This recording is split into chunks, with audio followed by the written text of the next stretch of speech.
हाँ बच्चों, कल मैंने आप सबको संधियाँ पढ़ाई थी। संधि किसे कहते हैं? अर्थात दो वर्णों के परस्पर मेल को संधि कहते हैं।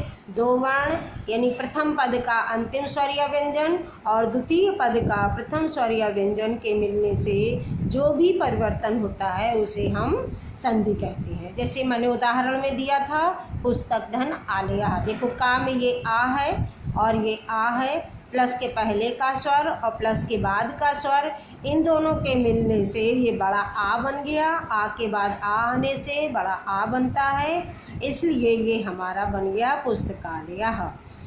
संधि के भेद। संधियाँ हमारी तीन प्रकार की होती हैं: स्वर संधि, व्यंजन संधि और विसर्ग संधि। स्वर संधि में जब प्रथम पद का अंतिम वर्ण स्वर होता है और द्वितीय पद का भी पहला वर्ण स्वर होता है, अर्थात स्वर से स्वर के मिलने से जो परिवर्तन होता है उसे हम स्वर संधि कहते हैं। स्वर संधि के भेद। स्वर संधियाँ हमारी निम्नलिखित हैं: दीर्घ स्वर संधि, गुण स्वर संधि, वृद्धि स्वर संधि, यण स्वर संधि और आयादी स्वर संधि। इस तरह से सबसे पहली संधि हमारी है दीर्घ स्वर संधि। दीर्घ माने होता है बड़ा, दीर्घ माने बड़ा, अर्थात इसका सूत्र है अकः सवर्णे दीर्घः। अक माने होता है आ ई उ री और री, अर्थात सवर्ण माने समान वर्ण और दीर्घा माने दीर्घ।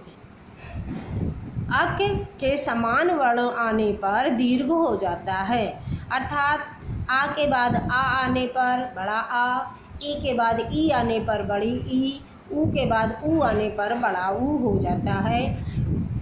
जैसे आ प्लस आ मैंने दिखाया, आप सबको लिख करके दिखाया कि यदि आ या आ के बाद आ या आ आए तो दोनों के स्थान पर बड़ा आ हो जाता है।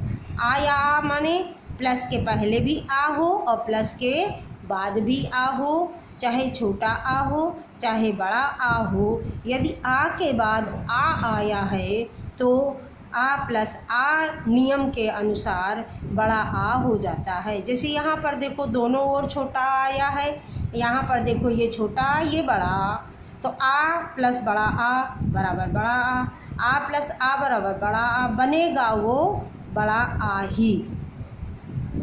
ये उदाहरण कल मैंने आप सबको लिखाए थे।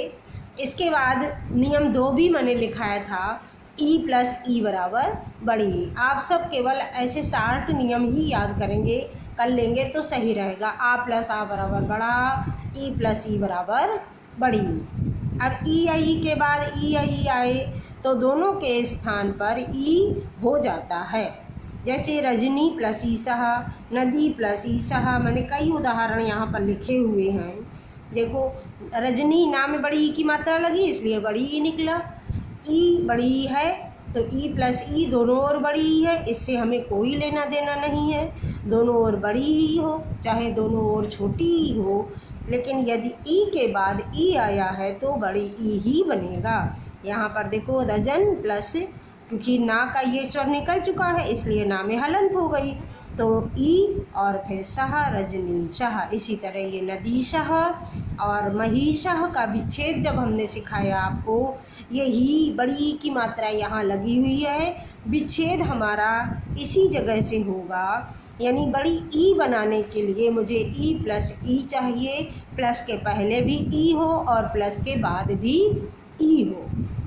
प्लस के पहले ई मही हमने कर दिया, किंतु बाद में भी अब तो मन में ये सोचो कि अब ई कहाँ से आएगा, लेकिन हम ई को करते हैं क्योंकि ई प्लस ई ही हमारा बड़ी ई बनता है।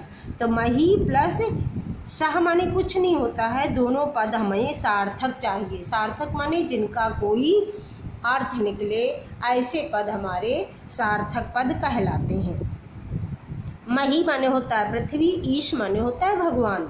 मही धन ईशः माने महिषः। अब यहाँ पर इसी तरह से देखो